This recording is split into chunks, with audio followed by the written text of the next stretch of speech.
I think they will go. I think that they have done a lot of heavy lifting to prepare the markets for another rate hike. I think they've got the probabilities implied in the market prices to a point where a rate hike probably would not be highly disruptive to anything.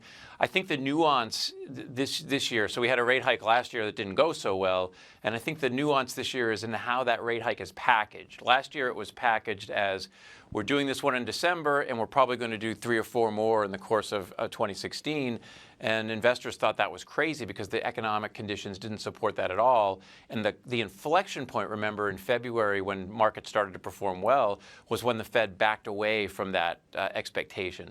And this year, I think there's a risk for a mirror image of that, where markets fully braced for, expecting this rate hike, understand it, it seems compatible with economic data, but this one's being packaged as kind of a one and done. We're going to do this, and then we're going to go at a gradual pace, and maybe 1 per 12 months is about the pace. So I think this year the risk is that the inflection in 2017 is the opposite of what it was last year. In other words, maybe the Fed starts to feel behind the curve relative to these inflation trends we were talking about. Maybe they start to feel out of sync with a growth agenda that is being implemented rapidly in the 100 days. So maybe they end up having to do more sooner rather than what they did last year, which was to delay.